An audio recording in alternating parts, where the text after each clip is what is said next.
Hello world. Uh, while raiding others, it's not really often I see automated lines, especially on furnaces. In my point of view, this is an extremely important thing to do because it simply saves way too much time during your wipe. So what I got over here is 5 standard furnaces, 2 boxes, one for input, one for output.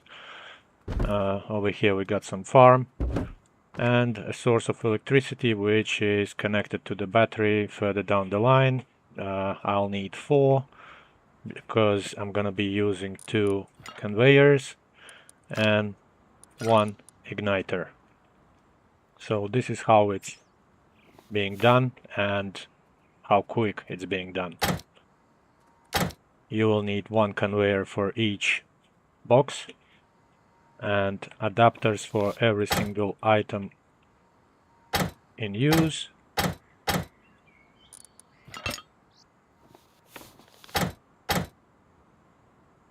Now I'll be adding an igniter so I don't have to turn every single furnace one by one. This should do the trick. Electricity wise, I'm connecting it straight to the conveyor, pass through to another conveyor, and I'll be using this pass through to attach the button, which I'll probably put around here. We're feeding electricity in and sticking it into the igniter.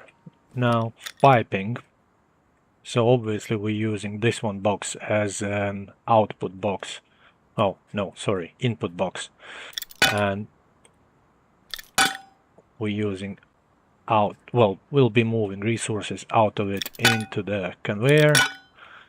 Then from the conveyor we want to move our resources into furnaces, and well, let's try to make it a little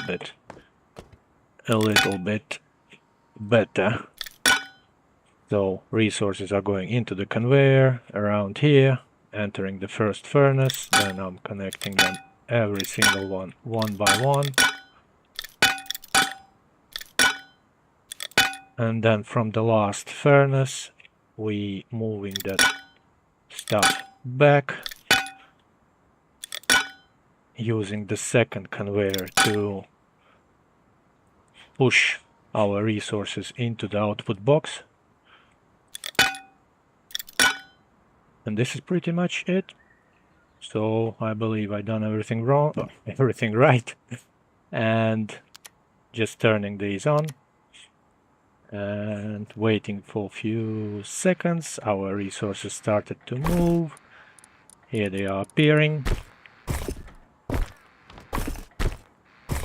Oh, I probably had something in there, so we already got stuff moving out, but now it's just about pressing the button.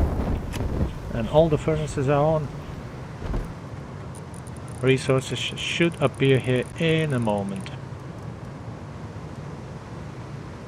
And this is our cooked metal. It took me probably like 2 minutes to build, and further down the line it will save me hours and hours of in-game time. Feel free to use.